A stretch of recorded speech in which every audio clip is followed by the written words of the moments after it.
हूँ आप सभी बहुत दृढ़ता से भक्ति कर रहे हैं और प्रतीक्षा भी कर रहे हैं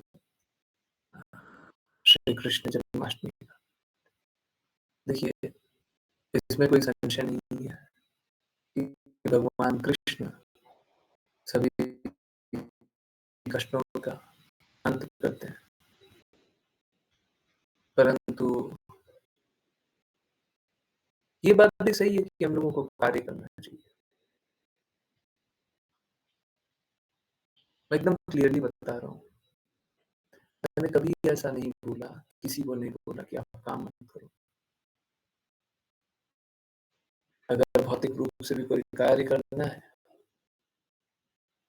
उसको भी लक्ष्य कृष्णा को बना करके काम कीजिए, बिल्कुल कार्य कीजिए, कभी कार्य करने से पीछे मत हटिए।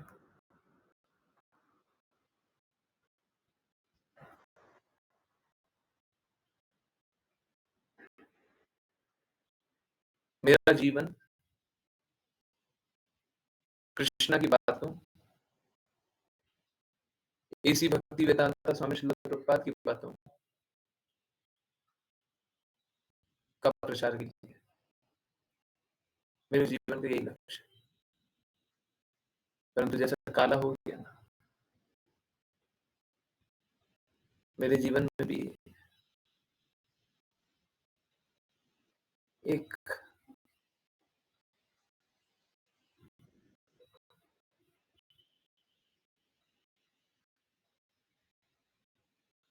अपराध है जो मैं खुद ही स्वीकार करता हूँ।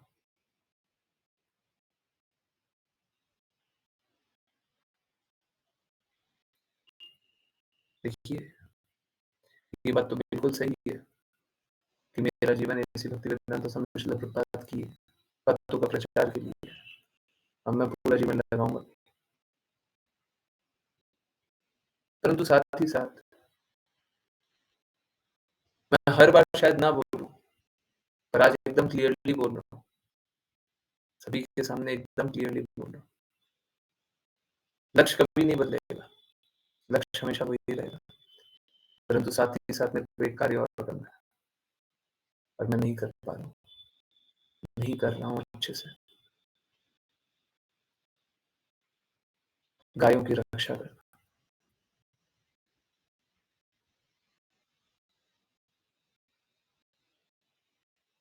हम सभी को गायों की रक्षा के लिए बहुत सारा कार्य करने की आवश्यकता है। भौतिकवादी लोग अपने धन के प्रभाव में, अपने बल के प्रभाव में बहुत सारा कार्य करते हैं और बहुत सक्सेसफुल भी बना लेते हैं। बहुत कुछ, कोई भी आदमी कुछ भी करना चाहे तो कर लेता है, परंतु हम लोग नहीं कर रहे, हम लोग नहीं कर पा रहे। आज मैं पर्सनली, व्यक्तिगत रूप से अपने अपने आप को गायों का हत्यारा जान रहा हूँ। मैं स्वीकार कर रहा हूँ, मैं गायों का हत्यारा हूँ, क्योंकि मैं गायों की रक्षा नहीं कर पा रहा।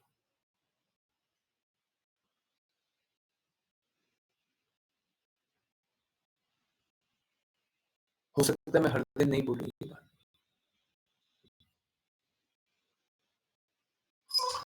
परंतु मैं अपने आप को ऐसे ही जानूंगा।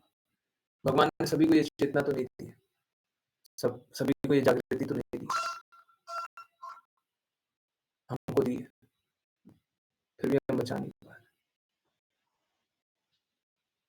हर दिन गाय कत्ल खाने में जाकर के मारी जा रही है।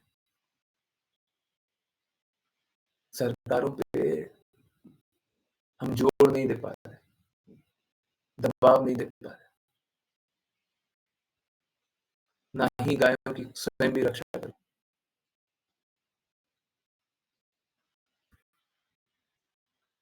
ये मेरी स्वयं की, ये मेरी स्वयं की विफलता है। ठीक है, अगर आप सभी चाहें तो मेरे दाग को धोने में मेरी मदद कर दीजिए। ये मेरे ऊपर दाग है,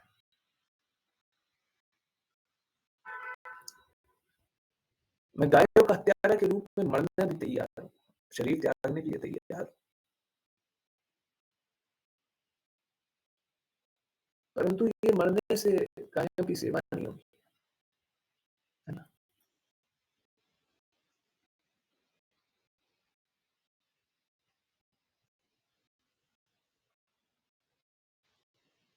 चलिए, दृढ़ता से प्रयास करते हैं, ये दाग को धोने का। ये दाग मेरे सर है, मेरे सर। हर दिन बोलूँगा तो दुःख बहुत होगा, होगा ना? जब मैं बोलूँगा मैं गायों का हत्यारा हूँ, तो आप सभी का हृदय तो टूटेगा।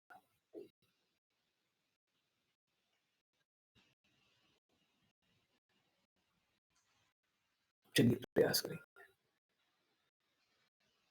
ये दाग को धोया जाए। इससे कैसा होता है ना, किसी से कोई गलती हो जाए, तो प्रयास करता है कि वो गलती से बाहर आ जाए, क्षमा याचना करता है।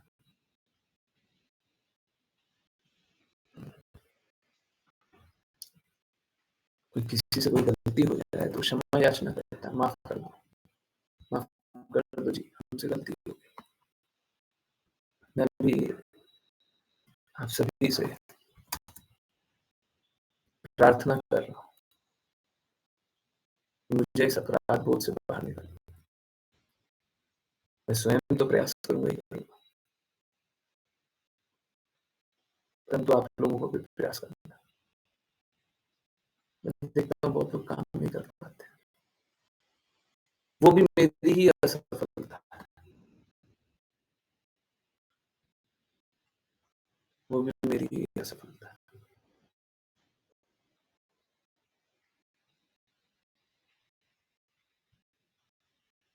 समझिए अपराधी तो मैं हूँ ना, हत्या तो मैं करूँगा। अगर मैं गायों की रक्षा कर लेता, तो मारी नहीं जाती।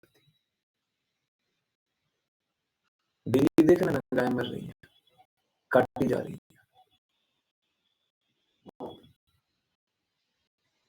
क्योंकि हम जैसे लोग काम नहीं कर रहे।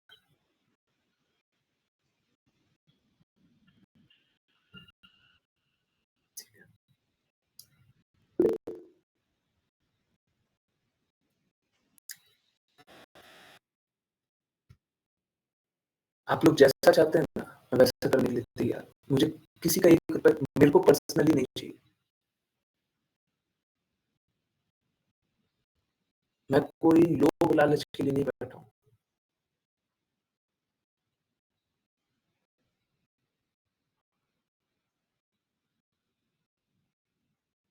मेरे को किसी का ₹1 धन नहीं चाहिए।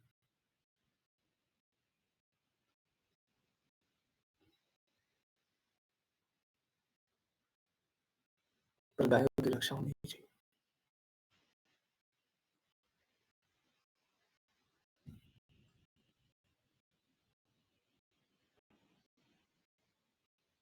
गायों की रक्षा होनी चाहिए। देखिए क्या होगा, समझिए बात को। कोई ये बोल सकता है, प्रभु जी 1 गाय या 2 गाय से भी तो काम स्टार्ट किया जा सकता है। ज़रूरी थोड़ी ना है, कुछ बड़ा करेंगे तभी जा कर के कुछ होगा। बिल्कुल सही बात है। परंतु मालूम है क्या होगा? फिर वो 1 गाय और 2 गाय में ही उलझ करके रह जाएँगे। फिर आगे गायों की सेवा के लिए हम काम नहीं कर पाएँगे।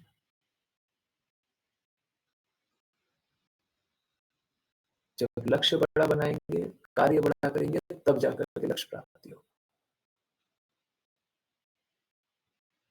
हमको अगर 10,000 पन्ना पढ़ना है, हम बोले दिन में 1 पन्ना पढ़ लिया तो हमको खुश हो जाना चाहिए। इसका इसका मतलब है हम श्योरली अगर 10,000 पन्ना 1 साल में पढ़ना है, इसका मतलब है हम श्योरली फेल होने वाले हैं। हमको कम से कम उतना तो पढ़ना पड़ेगा जितना पढ़ कर के सालों भर में हम क्लियर कर लें। तो मैं पहला कदम वहाँ पे रखना भी नहीं चाहता हूँ।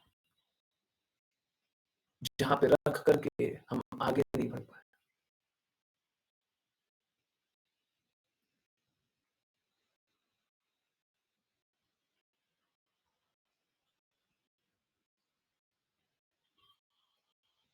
मैं ये तो स्वीकार रहा हूँ, मैं ये तो स्वीकार रहा हूँ मैं हत्यारा हूँ, परंतु हार नहीं मान रहा हूँ।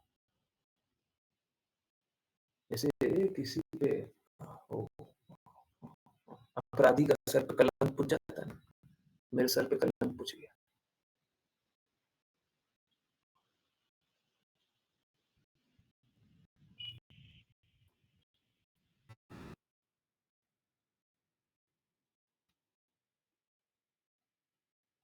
माँओं की हत्या नहीं होनी चाहिए, माँ की हत्या नहीं होनी चाहिए, चाहे कुछ भी हो।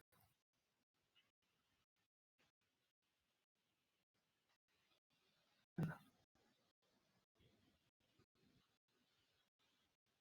चलिए प्रयास करते हैं। देख रहे हैं, आजकल कुत्तों के बारे में बात हो रही है, तो कितने लोग साथ आ रहे हैं, कितने लोग साथ आ रहे हैं। और वो भी क्या, रोड के कुत्ते, जिनका शास्त्रों में कोई अर्थ नहीं है। मैं ये नहीं बोलता किसी भी जीव की हत्या होनी चाहिए, परंतु लोग कुत्तों के लिए खड़े हुए हैं और गाय काटी जा रही है। तो प्लीज सॉरी, मैं एनालॉजी ड्राइव नहीं कर रहा हूँ, मैं कंपैरिजन नहीं कर रहा हूँ, परंतु आपको समझाने के लिए बता रहा हूँ। कुत्ते काटे तो नहीं जा रहे, गाय काटी जा रही है,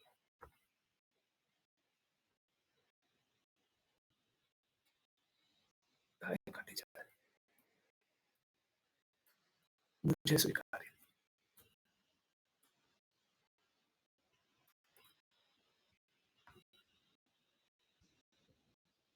मुझे स्वीकार है।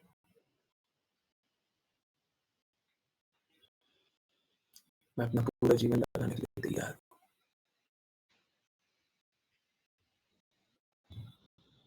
मैं सब कुछ लगाने के लिए तैयार हूँ।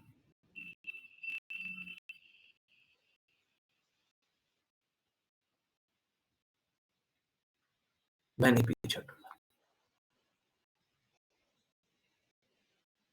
अगर हो सके तो आप लोग पीछे मत हटिएगा, चलिए और बहुत स्ट्रांगली चलिए और सभी को लेके चलिए। जो भी कर सकते हैं मैं करने के लिए तैयार हूँ। हरे कृष्ण। मैं फिर से बोल रहा हूँ, हो सकता है मैं एक बार बार ना बोलूँ, क्योंकि आप लोगों को बहुत आहत होगा, कुछ लोगों को, कुछ डिवोटीज को बहुत दर्द होगा, मगर बार बार अपने आप को गायों का हत्यारा बताऊंगा।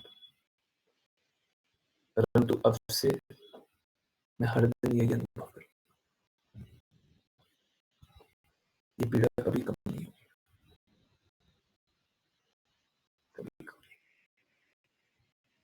अभी पीड़ा बढ़ती रहेगी। अगर कुछ कर सकते हैं तो कृपया कार्य करें।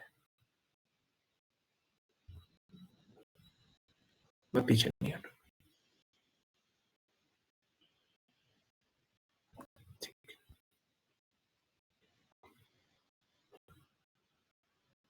गाय हमारी माता है, बोलने के लिए नहीं, मैं सच में अनुभव करता हूँ। जब माता है तो फिर रक्षा करना हमारा काम है, चाहे पूरी दुनिया में विरुद्ध खड़े रहे। मैं तो रिक्वेस्ट करूंगा यही, आप लोग साथ रहिए।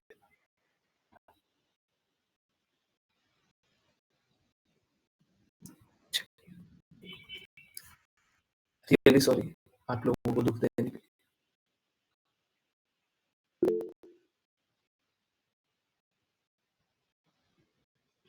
पर अब पीछे नहीं हटेंगे। ये मत सोचिएगा गायों की एक बार सेवा करके काम हो जाएगा, नहीं,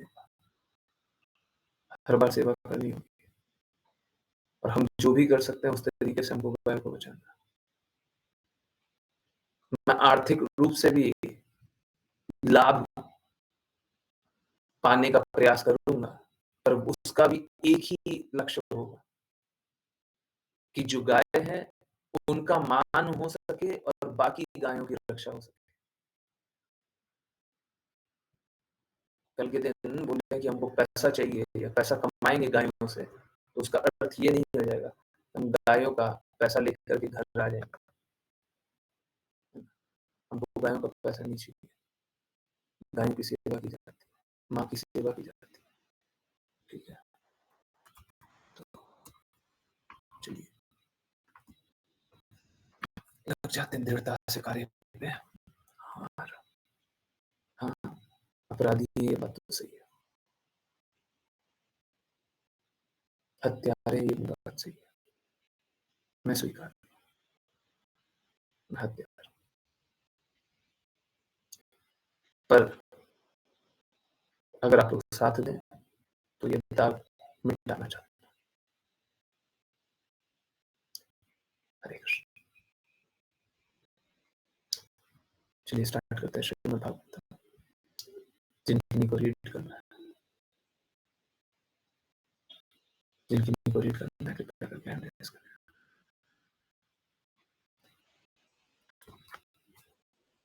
हरे कृष्ण। बिल्कुल प्रभु जी।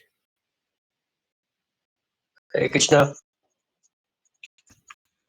अनुवाद।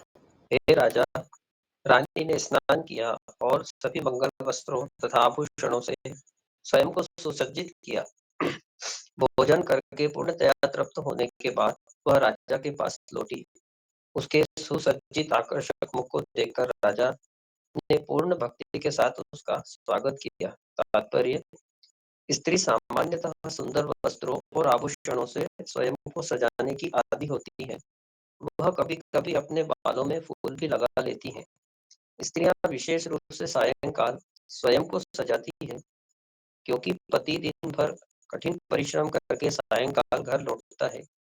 पत्नी का कर्तव्य है कि वह स्वयं को इतनी सुंदरता से सजाए कि जब उसका पति घर लौटे तो उसके वस्त्र और स्वच्छता से आकर्षित होकर तृप्त हो जाए।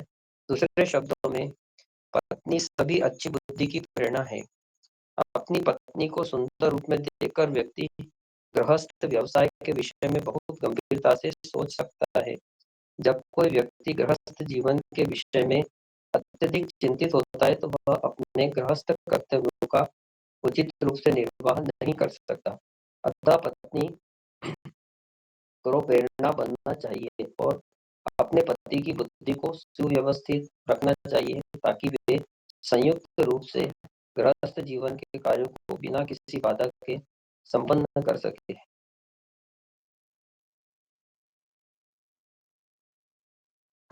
हरे कृष्ण। तो देखिए क्या है, हाँ, हाँ,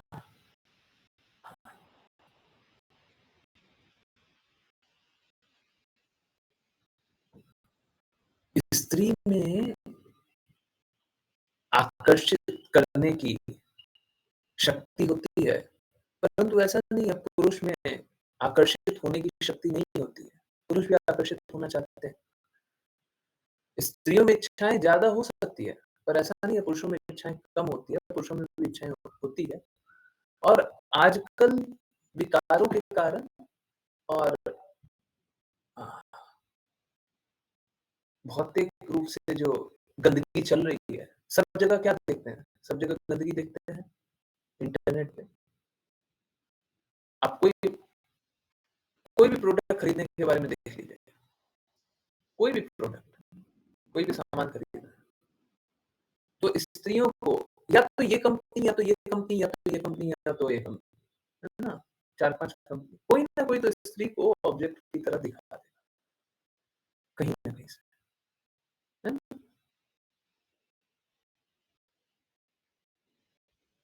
तो उससे क्या होता है? पुरुष आकर्षित होते हैं। अब ये आकर्षण होना स्वाभाविक है, ये सही नहीं है, परंतु स्वाभाविक है। इसीलिए स्त्री को चाहिए, पत्नी को चाहिए कि पति को आकर्षित करके रखे, या भटकने ना दे।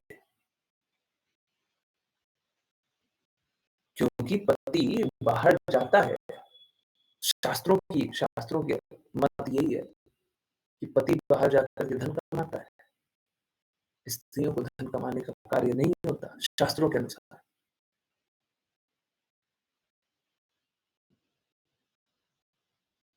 तो पति जब धन कमा करके वापस आए और बहुत सारे आकर्षण बहुत सारे हैं, तो उससे बचते बचाते आए, तो पत्नी अपने आकर्षण में पुरुष को रखे। ये आकर्षण धीरे-धीरे कम करना और पूर्ण रूप से समाप्त करना ही लक्ष्य होना चाहिए। परंतु स्त्री को अपने पति को अपने आकर्षण में रखना चाहिए, ताकि वो किसी और के प्रति आकर्षित ना हो। है ना? इससे क्या होता है? इससे 2 बातें होती हैं। एक तो पुरुष व्यभिचार में नहीं लगता, गलत रास्ते नहीं चलता, और दूसरा पुरुष के साइड से मैं देख रहा हूँ, पुरुष का उत्थान का संभावना बना रहता है।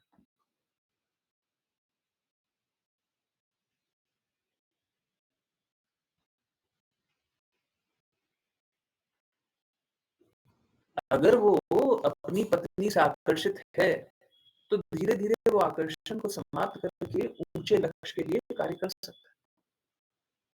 परंतु अगर वो व्यभिचार में लगा हुआ है,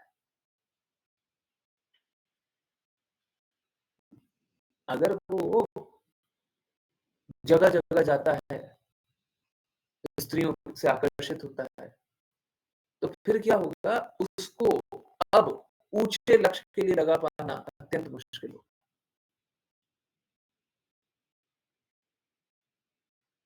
तो इसीलिए आप लोगों ने भी सुना होगा, बोला जाता है स्त्री को अपने पति को अपने कंट्रोल में रखना चाहिए। है ना? इसीलिए बोला जाता है, ताकि वो नियंत्रित रख के अपने पति को ऊँचे लक्ष्य की तरफ ले जाए। पति को क्या करना चाहिए? पति को शास्त्रों के अनुसार पत्नी को मार्ग प्रशस्त करना चाहिए, बताना चाहिए क्या सही है, शास्त्र के अनुसार, अपने अनुसार नहीं।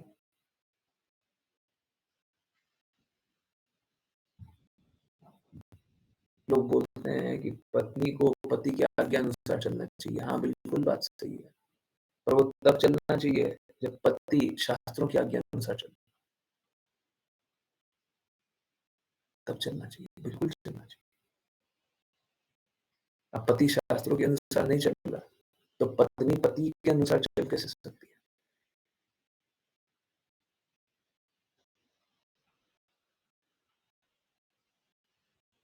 है ना? यही है। हाँ, और इससे पत्नी को क्या होता है? देखिए, स्त्रियाँ भी स्त्रियों का आकर्षण है, इंद्र तृप्ति की भावना भी है। तो स्त्रियाँ क्या चाहती हैं कि कोई उनके आकर्षण का उचित सम्मान करे। अगर पति उनके आकर्षण का उचित सम्मान नहीं करे, तो पत्नियाँ अपने आकर्षण से, मतलब इट्स लाइक, अगर सपोज़ करें कोई भूखा रह जाए, तो कुछ और खाना चाहेगा, है ना? देखिए, अंत तो गत्वा सभी आकर्षणों का शमन करना ही एकमात्र लक्ष्य होना चाहिए। अंतिम में तो यही लक्ष्य होना चाहिए। परंतु पुरुष और स्त्री साथ में आए हैं, पति और पत्नी हैं,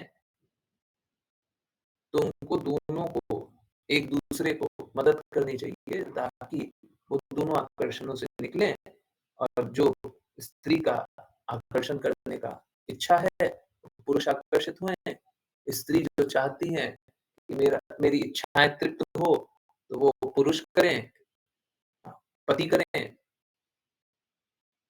और पति जो चाहते हैं कि कोई हमें आकर्षित कोई हमें आकर्षित करे, तो उसकी पत्नी ही आकर्षित करे। अगर ऐसा हो, तो समाज बहुत ही सुचारू रूप से चलेगा और अगर लक्ष्य ऊँचा बना लिया, तो परम लक्ष्य की तरफ भी चलेंगे। परंतु आजकल कैसा होता है, आजकल तो अ,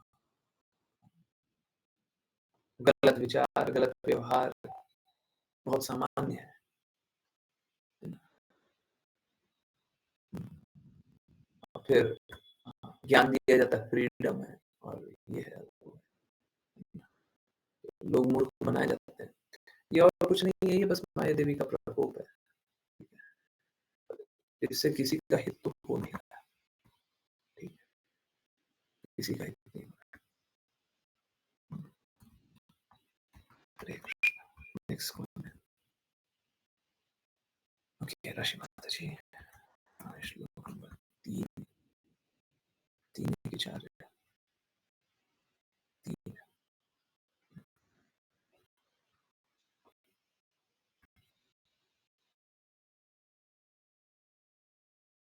हरे कृष्ण गुरु जी। धन्यवाद। रानी पुरंजनी ने राजा का आलिंगन किया और राजा ने भी उसके कंधों का आलिंगन करके उत्तर दिया। इस प्रकार एकांत स्थान में वे हंसी मजाक के शब्दों का आनंद लेते थे।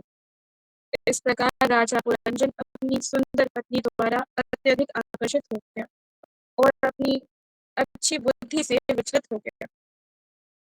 वह यह भूल गया कि एक ही दिन और रात का बिताना उसके जीवन काल को बिना किसी लाभ के घटा रहा था। वह यह भूल गया कि दिन और रातों का बिताना उसके जीवन काल को बिना किसी लाभ के घटा रहा था। तात्पर्य: इस श्लोक में प्रमदा शब्द अत्यंत महत्वपूर्ण है। एक सुंदर पत्नी निश्चय ही अपने पति के लिए प्राणवान होती है, किंतु साथ ही अवनति का कारण भी होती है। प्रमदा शब्द का अर्थ प्राणवान और उन्मत्ता दोनों होता है। हरे सामान्यतः हरे कृष्ण। हरे कृष्ण गुरु जी। हरे कृष्ण। राघव जी एक बार आप पढ़ लीजिए। माता जी को पढ़ना प्रश्न। हरे कृष्णा गुरु जी। तात्पर्य: इस श्लोक में प्रमदा शब्द अत्यंत महत्वपूर्ण है। एक सुंदर पत्नी निश्चय ही अपने पति के लिए प्राणवान होती है, किंतु साथ ही अवनति का कारण भी होती है। प्रमदा शब्द का अर्थ प्राणवान और उन्मत्त दोनों होता है। हरे कृष्ण। सामान्य हरे कृष्ण। आई होप आप लोगों को अवनति समझ में आ रहा हो। उन्नति, उन्नति अपोजिट अवनति, पतन। ठीक है। प्रमदा शब्द का अर्थ प्राणवान और उन्मत्त दोनों होता है। सामान्यतः ग्रस्त दिन और रातों के बीतने को बहुत गंभीरता से नहीं लेता। अज्ञान में रहने वाला व्यक्ति इसे प्रकृति के सामान्य नियम के रूप में लेता है कि दिन आते हैं और दिनों के बाद रातें आती हैं। यह भौतिक प्रकृति का नियम है, किंतु अज्ञानी व्यक्ति यह नहीं जानता कि जब सूर्य प्रातः काल उदय होता है, तो वह उसके जीवन के शेष भाग को छीनना आरंभ कर देता है। इस प्रकार दिन प्रतिदिन जीवन काल घटता जाता है और मूर्ख व्यक्ति मानव जीवन के कर्तव्य को भूलकर केवल अपनी पत्नी की संगति में रहता है और उसके साथ एकांत स्थान में आनंद लेता है। इस अवस्था को अपकृष्ट चेतना या अवनत चेतना कहते हैं। मानव चेतना का उपयोग कृष्ण चेतना की उन्नति के लिए किया जाना चाहिए, किंतु जब कोई व्यक्ति अपनी पत्नी और पारिवारिक कार्यों की ओर अत्यधिक आकर्षित होता है, तो वह कृष्ण चेतना को बहुत गंभीरता से नहीं लेता। वह इस प्रकार अवनत हो जाता है, यह न जानते हुए कि वह अपने जीवन का एक क्षण भी लाखों डॉलर के बदले वापस नहीं खरीद सकता। जीवन में सबसे बड़ी हानि कृष्ण को समझे बिना समय को व्यतीत करना है। हमारे जीवन के प्रत्येक क्षण का उचित उपयोग किया जाना चाहिए और जीवन का उचित उपयोग भगवान की भक्ति सेवा को बढ़ाना है। भगवान की भक्ति सेवा के बिना जीवन की गतिविधियां केवल समय की बर्बादी बन जाती हैं। श्रम एवं ही केवलम, केवल कर्तव्य परायण बनकर हम जीवन में कोई लाभ नहीं प्राप्त करते। जैसा कि भगवत गीता नहीं सॉरी जैसा जैसा कि श्रीमद् भागवतम 1.2.8 में पुष्टि की गई है, यदि कोई व्यक्ति अपने व्यवसायिक कर्तव्य का बहुत पूर्णता से पालन करने के बाद भी कृष्ण चेतना में उन्नति नहीं करता, तो यह समझना चाहिए कि उसने निरर्थक श्रम में केवल अपना समय बर्बाद किया है। हरे कृष्ण गुरुजी। हरे कृष्ण हरे कृष्ण। ऐसी भक्ति वेदांत स्वामी शुद्ध प्रभुपाद श्रमेव ही केवलम बहुत बार उपयोग करते हैं। ओके, ये वाला श्लोक है श्रीमद् भागवतम 1.2.8। तो देखिए, हम सभी का जीवन है ना? जीवन का एक लक्ष्य भी है।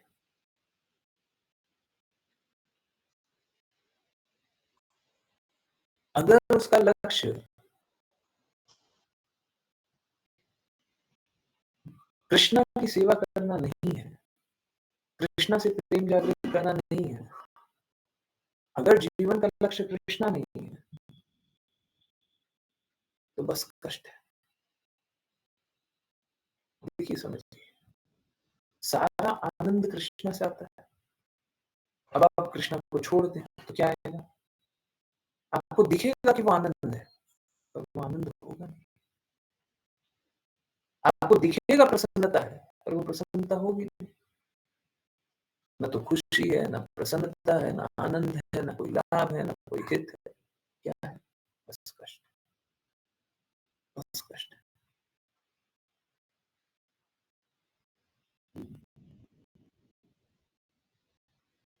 जैसे ही हम कृष्णा को भूल जाते हैं, चाहे माया देवी, चाहे भौतिक जगत, चाहे हमारा ऑफिस का बॉस, स्कूल का टीचर,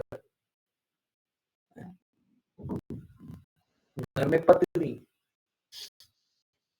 चाहे कोई कितना सम्मान करे, कितना पूछे, कितना ही हम आनंदित अनुभव करने लग जाए, इसमें कोई आनंद नहीं है।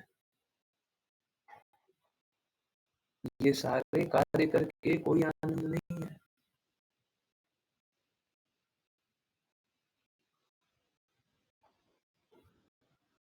अगर हम अपनी इंद्रियों को आनंद देने का प्रयास भी करें, इसमें भी कोई आनंद नहीं है। हम अपनी इंद्रियों को मात्र विचलित कर सकते हैं या संयमित कर सकते हैं।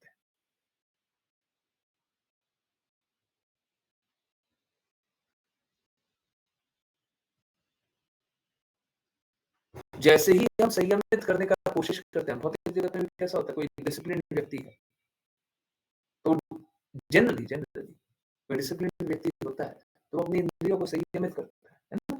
करता है ना? अब कैसा है, जब तक वो इंद्रियों को संयमित करने के बाद भी अगर लक्ष्य भगवान को न बनाए, तो इंद्रियां फिर से विचलित होंगी। कारण कुछ और बन जाएगा, पर होगा वही। कारण भिन्न भिन्न बन जाएगा, होगा वही। तो या तो कृष्णा के लिए इंद्रियों को लगा दीजिए। कृष्णा का नाम ऋषिकेश भी इंद्रियों का स्वामी। और जो नहीं लगा है और कैसे भी इंद्रियों को सुखी देखना चाहे, कोई लाख बड़ाई भी कर दे, पूरी दुनिया एक साइड हो जाए, परंतु आपकी इंद्रियां आपको फिर कष्ट ही देगी। या तो इंद्रियों को कृष्णा के लिए जागृत करके इंद्रियों को संयमित नियमित कर लीजिए, और जो नियमित नहीं किए तो इंद्रियां कष्ट। अगर आप कष्ट स्वीकारने के लिए तैयार हैं, तभी इंद्रियों को किसी और विषय के लिए लगाइएगा, नहीं तो इंद्रियों को हमेशा कृष्णा के लिए लगाइएगा। इंद्रियों को कृष्णा के लिए लगा करके इंद्रियों को संयमित किया जाएगा, इंद्रियों को शुद्ध किया जाएगा, अब लोग क्या सोचता है, देखो मेरा परिवार वाला मेरा वैल्यू कर रहा है, मेरे पिता, मेरे माता, मेरा घर वाला, मेरा ये मेरा वो वैल्यू कर रहा है। कोई वैल्यू नहीं कर रहा है, कोई वैल्यू नहीं कर रहा। आप जो उससे संसाधन, जिसको भी, जिससे भी संबंध है, आप उन्हें जब तक कुछ ना कुछ संसाधन प्रदान कर रहे हैं भौतिक जगत में, हम वैष्णवों की बात नहीं कर रहे हैं, वो आध्यात्मिक संबंध, जब तक उन्हें कुछ संसाधन प्रदान कर रहे हैं तब तक वो वैल्यू कर रहे हैं। स्त्रियां, कोई अच्छी ही स्त्री क्यों ना हो, अभी बताया स्त्रियों को आकर्षण करने का भाव रहता है। अब आप आकर्षित होना ही नहीं चाहते स्त्री से, आप पति हैं और आपकी पत्नी है, और पत्नी से आप आकर्षित होना ही नहीं चाहते, तो कोई कितना भी अच्छा क्यों ना हो, बोले कि हमारा सारा गुण अच्छा है, पत्नी से आकर्षित है, पत्नी आपके हित के लिए कार्य नहीं कर सकती।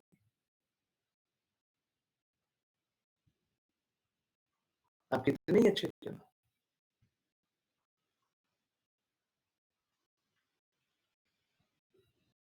यही इस जगत का सत्य है।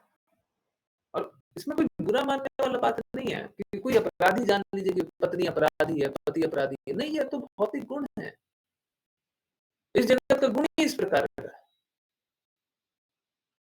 आप मेरे लिए कार्य करोगे तो आप मेरे हो, और मेरे लिए कार्य नहीं करोगे तो आप मेरे कौन हो।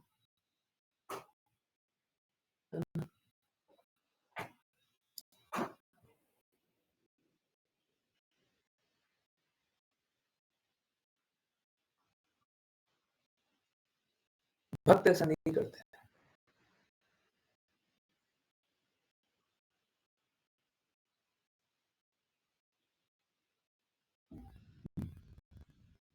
भक्त हर स्थिति में सभी की मदद करना चाहते हैं। वो अलग बात है, लोग मदद स्वीकारना नहीं चाहता, ये अलग बात, लोग मदद स्वीकार नहीं चाहते। भक्त तो सबकी मदद करना चाहता है, और बाकी लोग कोई मदद नहीं स्वीकारना चाहता। तो बाकी लोग फिर क्या करता है, फिर कष्ट सहता है। क्यों कष्ट सह रहा है? अपने गुणों के कारण कष्ट सह रहा है, अपने कर्मों के कारण कष्ट सह रहा है।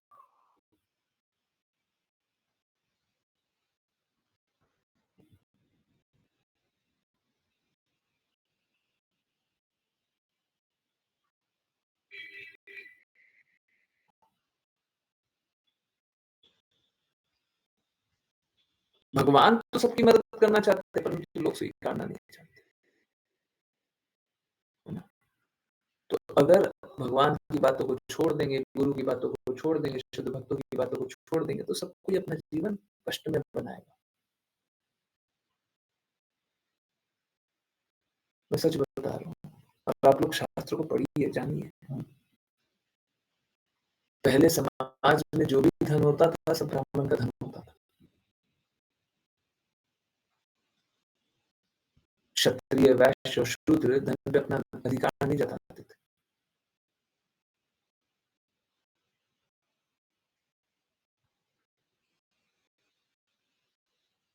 अगर ब्राह्मण अधिकार बता दिया,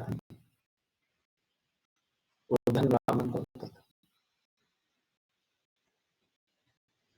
और ब्राह्मण सभी के हित के लिए कार्य करता था। ब्राह्मण भी ऐसा नहीं होता था कि हम अपना परिवार देख लें, अपना घर देख लें, अपना समाज देख लें, अपना ये देख लें, अपना वो देख लें, ऐसा नहीं। ब्राह्मण का कार्य ये नहीं। आप समझिए, जैसे आप अपना घर जानिए, घर, है ना? घर में घर का सबसे बड़ा कोई है, घर का कोई सबसे बड़ा है, वो जानता सबका हित किसमें। अब उसको घर में कोई भी संपत्ति है, तो उसको उपयोग करने में किसी से परमिशन लेने की आवश्यकता है क्या? पहले के समय में बिल्कुल नहीं होता था, आजकल तो माता-पिता ना दादा-दादी वो सब छोटे-छोटे से परमिशन लेते हैं। पहले बिल्कुल नहीं होता था। हमको मालूम है ये सभी के लिए हितकारी है, बहुत अच्छे से जानते हैं, शास्त्र सम्मत है, यही होगा, यही होगा और यही करना है। कोई किंतु परंतु नहीं, ठीक है? आप समझिए अगर घर में पूरे बड़े से छोटे तक सभी का अगर कोई एक दादाजी है, घर में एक दादाजी है और सभी के वो देख रहे हैं कि हाँ, उसको वो आवश्यकता है, उसको वो आवश्यकता है, धन जैसे ही आया उपयोग कर लिया, हैं? कितना अच्छा घर परिवार रहेगा, किसी को कोई कष्ट होगा ही नहीं। ठीक इसी प्रकार से ब्राह्मण का कार्य होता था कि पूरे समाज में जिसकी जो आवश्यकता है, उसके अनुसार सब कोई को प्रदान कर देना। कोई लोभ लालच नहीं। इसीलिए ब्राह्मणों का ही धन हुआ करता था।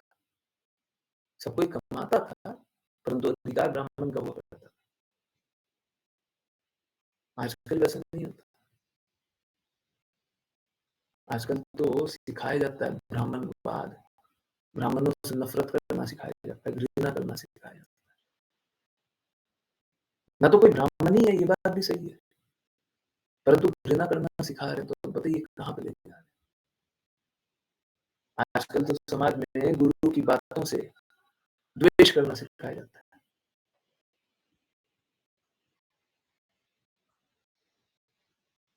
आप देखिए ना, शास्त्रों को पलट करके देखिए, कोई भी शुद्ध भक्त का कार्य ये नहीं था कि धन उपार्जन करना उसका कार्य है। कोई भी शुद्ध भक्त का कार्य ये नहीं था। हाँ, इसी भक्तिवेदांत स्वामी श्रील प्रभुपाद ने कुछ स्तर तक किया, परंतु वो तो कंटेम्पररी है, अभी के है ना, पहले इतिहास, पुराना इतिहास कोई भी नहीं करता। धन उपार्जन करना ब्राह्मण का कार्य नहीं है। धन एकत्रित करना भी ब्राह्मण का कार्य। वो धन उपार्जन नहीं किए थे, इसी भक्तिवेदांत स्वामी श्रील प्रभुपाद धन एकत्रित किए थे, लोग दान ही दिया था, कोई बिजनेस थोड़ी ना था। परंतु एकत्रित करना भी उसका कार्य नहीं। आपने एक पास्टिंग सुना होगा गुरु कृपा के बारे में, है ना? श्रील प्रभुपाद कभी बोल रहे थे कि हमको ये काम करना है, तो कोई धन ला करके तो देगा नहीं। और गुरु कृपा ने बोला कि अब से जो धन का रिक्वायरमेंट मैं ला के। तो गुरु का कार्य एक्चुअली में हम वहां पे देखेंगे और पहले कभी भी देखेंगे, गुरु का कार्य वही होता है। तो वो बताएगा सही क्या है, बाकी सबको करना होता है। परंतु देखिए, चलिए वो विषय पे वापस आ जाएंगे, विषय पे नहीं आते हैं, ठीक है। तो जीवन में सबसे बड़ी हानि क्या है कि हम जीवन बर्बाद कर दें भगवान के बिना, भगवान को जाने बिना।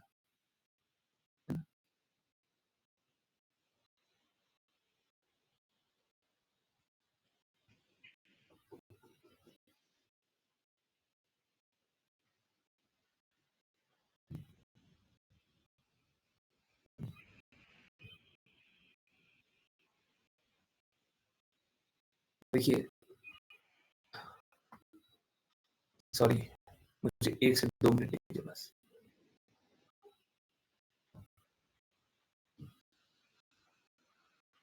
गायों के बारे में जितना बोला जाए कम है, परंतु आप याद कर लीजिए, कहीं पे भी याद कर लीजिए, जहां पे भी गायों को अच्छे से रखा जाता है, वहां पे समाज बहुत अच्छी स्थिति में रहता है। वो शहर, वो गांव, वो घर जहां पे गायों की रक्षा होती है, वो बहुत अच्छा रहता है। आप याद कर लीजिए, जो भी याद आएगा एकदम यही होगा। जहां पे गायों की रक्षा अच्छे से हो रही है, जहां पे गायों की सेवा अच्छे से हो रही है, वहां पे सब खुश है। और शास्त्र में लिखा हुआ है, गायों को जहां पे मारा जाए वो नरक ही है।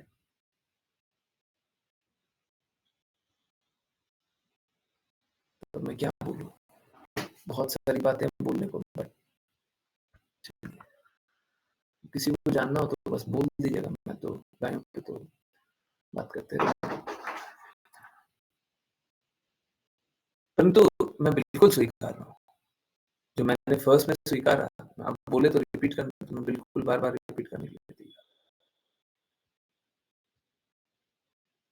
मैं बिल्कुल स्वीकार।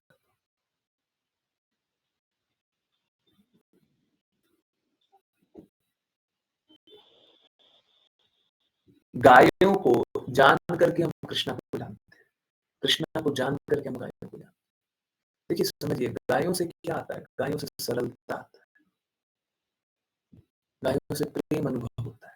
आप समझिए, गायों का दूध पीते हैं ना, कोई भी जो गाय का दूध पीता हो, मेरा एक निवेदन तो सबको आई थिंक स्वीकार ही रहा होगा। अगर नहीं स्वीकार रहा तो मैं हाथ जोड़ रहा हूँ, मान लीजिए प्लीज, प्लीज मान लीजिए, गायों का दूध पिया कीजिए, और कोई दूध नहीं। डेयरी में भी तो गाय का दूध, ठीक है, वो पैकेट वाला आता है तो भी गाय का दूध, प्लीज मान लीजिए, इतना मान लीजिए। गाय का दूध पीने से सरलता आता है। कोई भी भैंस का दूध पीता हो, गाय का दूध जब चेंज किया हो, तो अपनी बुद्धि में, अपने विचारों में, अपनी वाणी में, अपने सोच में आप देखेंगे बदलाव आएगा, आप बदल जाएंगे। गायों को देख करके, स्वाभाविक रूप से बस देख करके आपको प्रेम अनुभव होता है।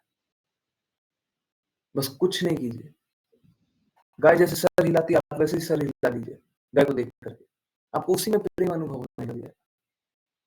मैं सच बता रहा हूँ, आपको कितना ही कष्ट हो, कितना ही कष्ट हो, आप गाय को देखिए, गाय बस सर हिला रही है ऐसे से, आप भी देख करके वैसे जैसे सर हिला। गाय को छू करके, अब वहां पे पैसे लिए जाते हैं अमेरिका में, कोई देसी गाय है उसको सहलाने के लिए पैसे लेते हैं।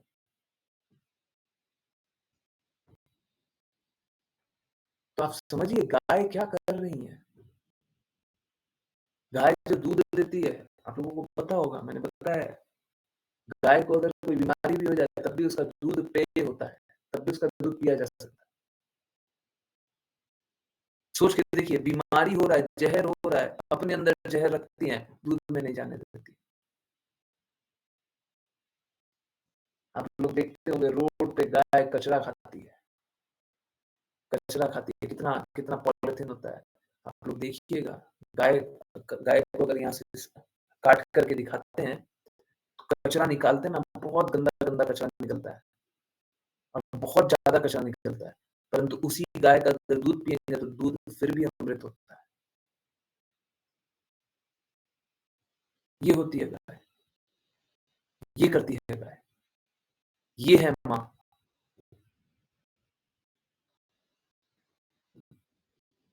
मैं उसी लिए बोल रहा हूँ, गाय पे बात करेंगे तो थोड़ा,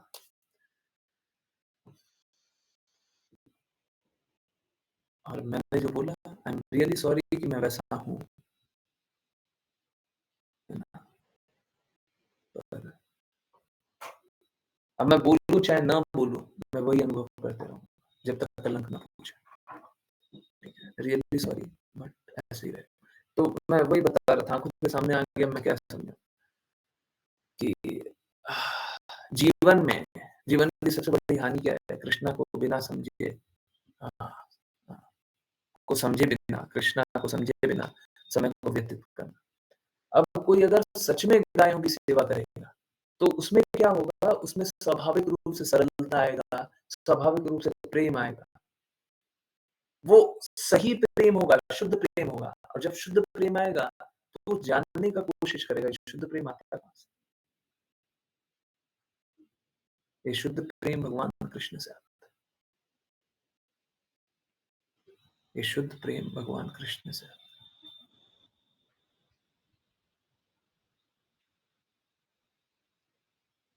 ठीक है, तो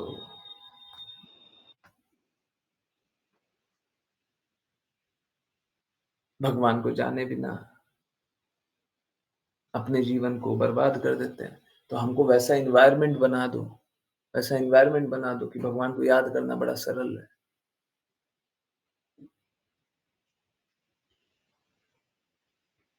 है ना? तो इस प्रकार से भगवान को याद कर पाना आसान रहेगा। अगर इस प्रकार से गायों की सेवा हो रही है, गाय का दूध पी रहे हैं, गायों की रक्षा करते हैं। आप देखेंगे जितने वैष्णव को देखेंगे, जो अच्छे वैष्णव हैं, वो गायों की सेवा करते रहते हैं। और ठीक है, एक बात और, ये भी बात सही है, अगर कहीं पे गायों की सेवा हो रही है, कहीं पे हो रही है, हम नहीं भी कर रहे हैं, तो कोई बात नहीं, बगल वाला कर रहा है। परंतु अब नहीं हो रही है, तो फिर करना आपका दायित्व बन जाता है। जैसे अब 2 भाई है, 2 भाई है। अगर एक भाई माता-पिता की रक्षा नहीं कर रहा है, दूसरा कर रहा है, तो कोई बात नहीं, दूसरा करने दो। परंतु अगर दूसरा बोल दे कि हम नहीं करेंगे, तो अगर कोई सज्जन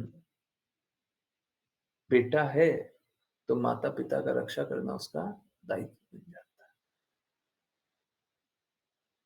है ना? तो अगर कोई नहीं कर रहा है, तो हमको तो करना ही।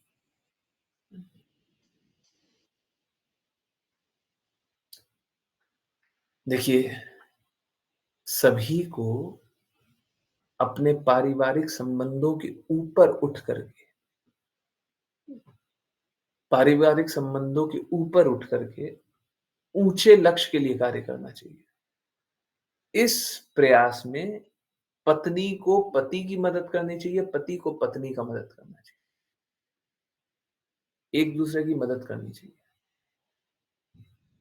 जब पति ऊंचा लक्ष्य प्राप्त करना चाह रहा है, तो पत्नी को मदद करनी चाहिए। और पत्नी ऊंचा लक्ष्य के लिए प्रेरित कर रही है, तो पति को उसमें कार्य करना चाहिए, है ना? हाँ।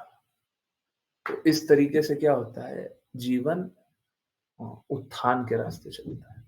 और अगर ऐसा नहीं करें, तो जीवन पतन के रास्ते चलता है। ठीक है? जब स्त्री से ही आकर्षण सब कुछ समझ लेते हैं, पुरुष क्या सोचता है, हमारा जीवन तो बहुत अच्छा चल रहा है। स्त्री क्या सोचती है, हमको तो आनंद मिल रहा है। तो पुरुष और स्त्री आपस में ही आनंद ले रहे हैं, तो फिर क्या होता है, फिर कभी भी हम ऊंचे लक्ष्य के लिए कार्य नहीं करते। समझिए बात को, चाहे कोई भी स्तर पे हो, कोई भी स्तर पे हो, इस जगत में आया है ना, इस जगत में ऊंचा कार्य करने का संभावना, ऊंचा कार्य करने का जगह बना रहता है। आप कोई भी हो, कुछ भी करते हो, आप जो भी अभी करते हैं उससे अच्छा करने का संभावना बना रहता है। वो संभावना तभी समाप्त होता है जब नित्य सिद्ध होगा। कोई अगर नित्य सिद्ध हो गया है, कोई लिबरेटेड हो गया, लिबरेटेड के बारे में आज आया था वाचा में सुबह। तो कोई अगर लिबरेटेड हो गया है, मुक्तात्मा हो गया है, तब जाकर के उसको कोई कार्य करने की आवश्यकता तो नहीं है। परंतु ऐसे लिबरेटेड पर्सनैलिटीज को बहुत बार देखा गया है, फिर भी भगवान का प्रचार करते हैं, परा दुखा दुखी हो जाते हैं, दूसरे के दुख में दुखी हो जाते हैं। परंतु एक मुक्त आत्मा को कोई कार्य करने की आवश्यकता नहीं है ना? और बद्धात्मा को हमेशा ही कार्य करना। ठीक है।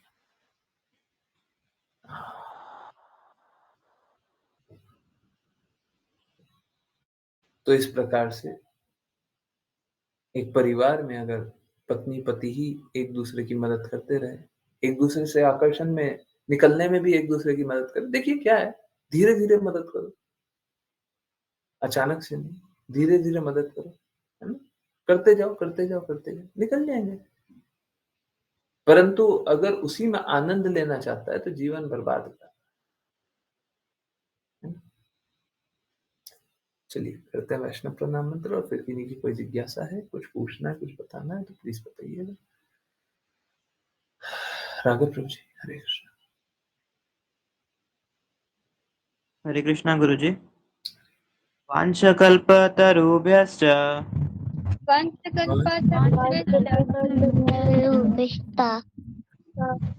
कृपा सिन्धुभ्य एव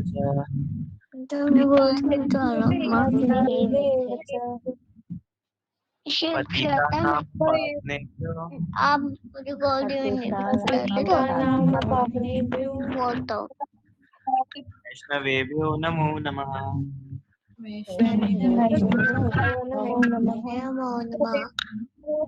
अनंत कोटि वैष्णव जय जय जय से बात की जय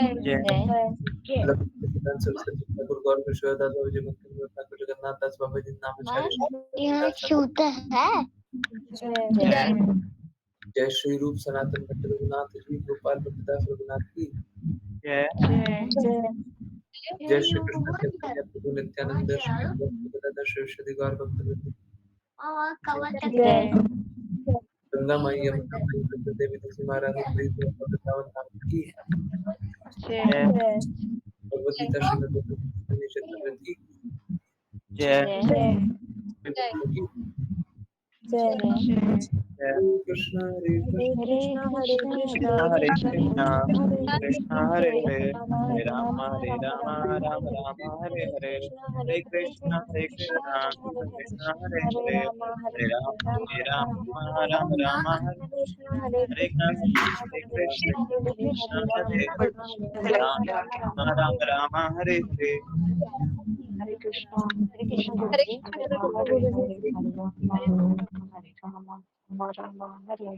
कृष्ण प्रभु जी।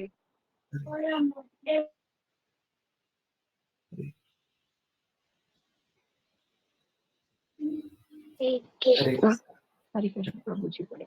हरे कृष्ण बाबू जी। हरे कृष्ण हरे कृष्ण।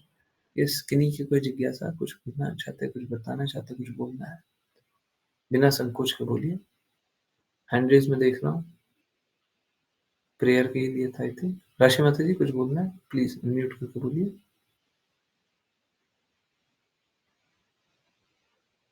टिकट लेते हैं प्यार करने के लिए। हाँ, हाँ, ओके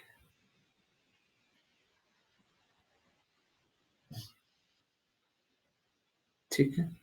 यस किन्हीं को कुछ बोलना है राघव प्रभु जी। हरे कृष्ण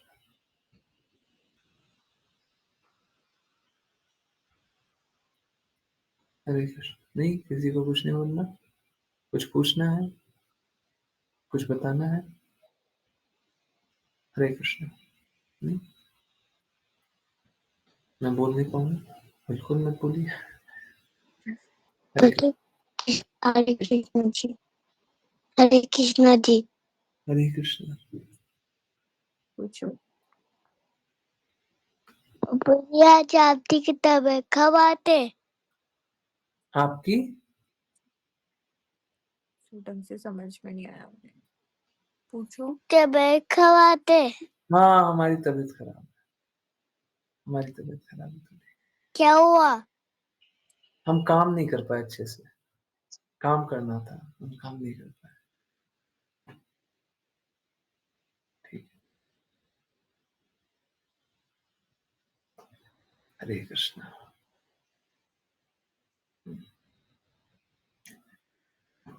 ओके हो जाएगा काम सब। हो जाएगा बस यही तो चाहिए।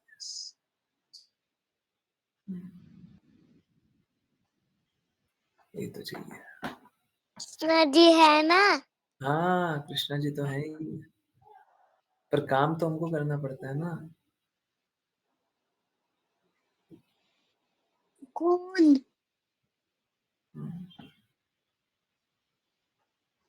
ठीक है अच्छा है सारा काम हो जाए। पर हाँ देखिए हाँ, चलिए छोड़िए उनके सामने नहीं बोलते। ओके यस किन्हीं और की कुछ बात है। हरे कृष्ण।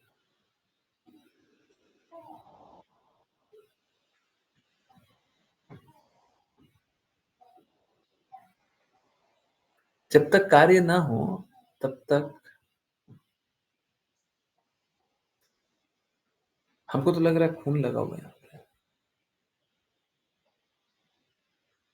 आज सही में ऐसा अनुभव हुआ। मेरे माथे ही खून लगा।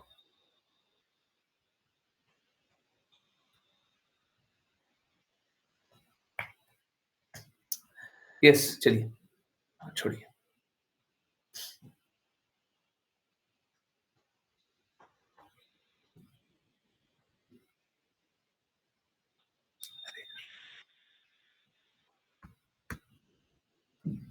सब कोई गाय का दूध पीजिएगा, ठीक है? गाय की सेवा कीजिएगा और यथासंभव जो भी कर सकते हैं करते जाइए।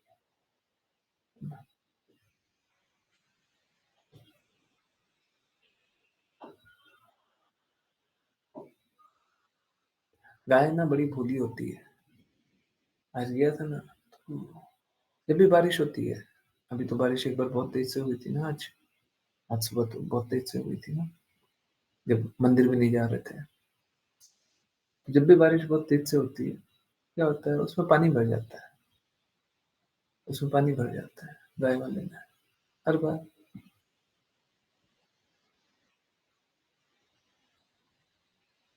तो आज एक नंदी था, और मैं गाय और नंदी में भेद नहीं करता। ठीक है, गाय दूध देती है, नंदी नहीं देता। तो एक नंदी था। राधाअष्टमी हाफ डे व्रत होता है, 12 बजे तक व्रत होता है, ठीक है। बाकी देख लेंगे ना, बता देंगे। थोड़ा सा रुक जाइए, अभी तो बहुत दूर है, 31 तारीख को है। तो क्या हुआ था, पानी बहुत भरा हुआ था उसमें। नंदी मालूम है क्या कर रहा था, वही पानी को पी रहा था।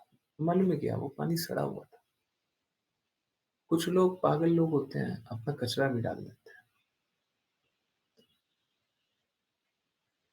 देखिए, मेरे से नहीं देखा जाता है, हम तो साफ करते हैं। मुझे नहीं याद है कि मैं कभी उतना गंदा कभी भी जीवन में कुछ भी साफ किया। गंदा मतलब गाय का खाया हुआ कुछ गंदा नहीं हो। गाय का चारा भी हमारे लिए गंदा है, वो गंदगी नहीं है। सड़ा हुआ, बदबू दे रहा है, तो ठीक है। तो नंदी तो इतने सीधे होते हैं, वो पानी भी पी रहे हैं। प्यास लगी हुई है, कहाँ से पानी पिएंगे? उसमें पानी है, वही पानी पी लेते हैं।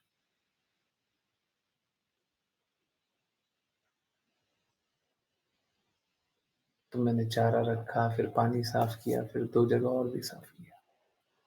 तो ठीक है, हम काम तो करेंगे, ये काम करने से पीछे थोड़ी ना हटेंगे।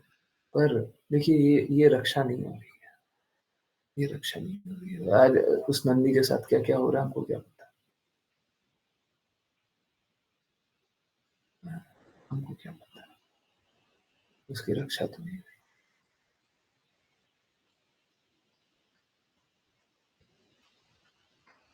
हम नहीं स्वीकारते ऐसा जीवन।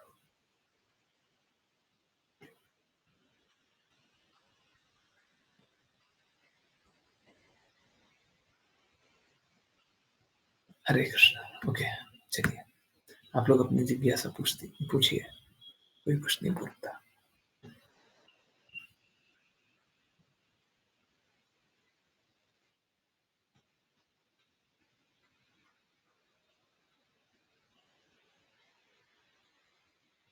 यस, हरे कृष्णा।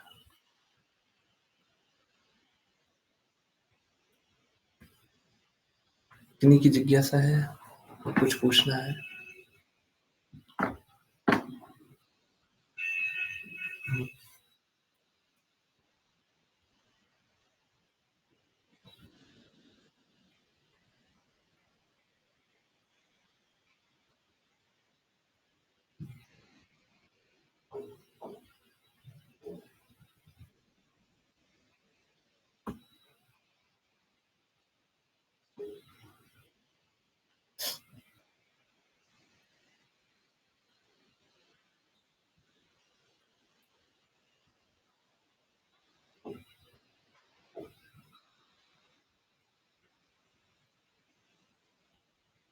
कुछ नहीं पूछना,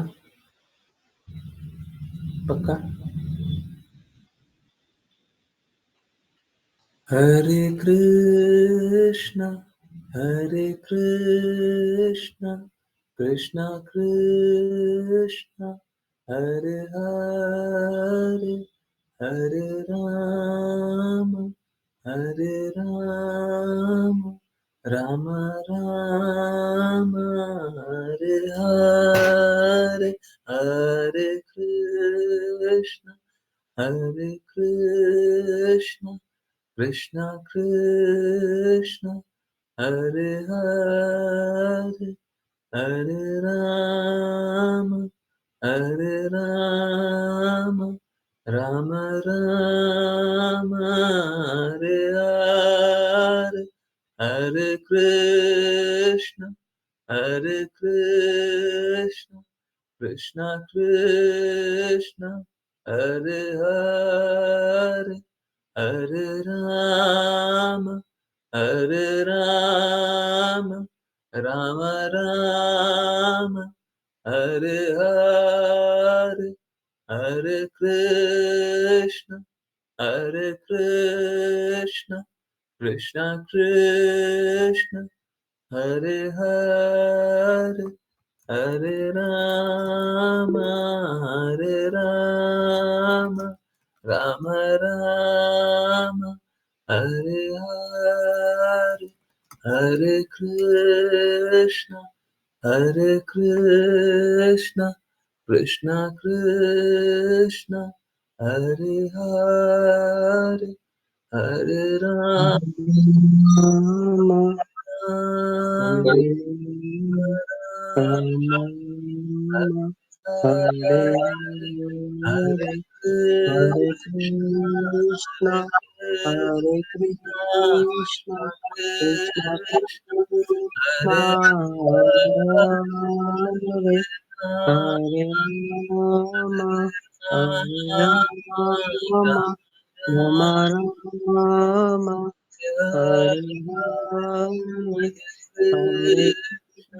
Krishna Krishna, Krishna, Hare Hare Hare, Hare, Hare Rama, Hare Rama, Hare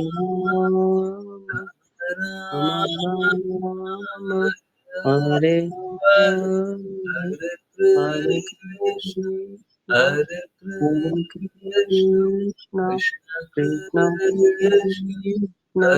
Hare Hare Hare, Hare, Hare Hare Rama, Rama, Rama Hare Rama, Rama, Rama Rama, Hare Hare, Hare Krishna, Hare Krishna, Krishna Krishna, Hare Hare, Hare Rama, Hare Rama, Rama Rama, Hare Hare Krishna, Hare Krishna, Krishna Krishna, Hare Hare, Hare Rama, Hare Rama, Hare Rama, Hare Krishna, Hare Krishna, Krishna Krishna Krishna, Krishna, Hare Hare, Hare Hare Rama,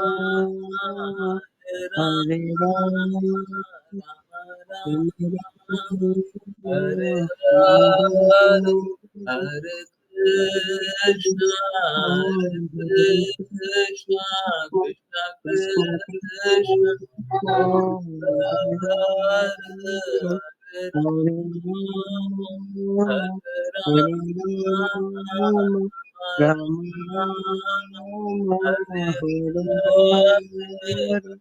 Hare Hare Krishna, Krishna, Hare Krishna, Krishna Krishna Krishna, Krishna, Hare Hare, Hare Rama, Hare Rama, Rama Rama,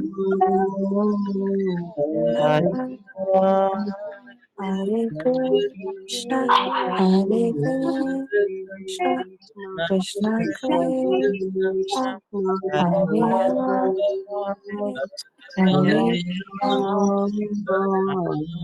Ram, Rama Ram, Hare Hare, Hare Krishna, Hare Krishna, Krishna Krishna, Hare Ram, Hare Rama, Hare Rama, Rama Rama, Hare Hare, Hare Krishna, Hare Krishna, Krishna Krishna, Hare Hare, Hare Rama, Hare Rama, Rama Rama, Hare Hare, Hare Krishna, Hare Krishna, Krishna Krishna, Hare Hare, Hare Rama, Hare Rama, Rama Rama, Hare Hare, Hare Krishna, Krishna Krishna, Hare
ऐसे लोगों को नहीं दिखती है क्या?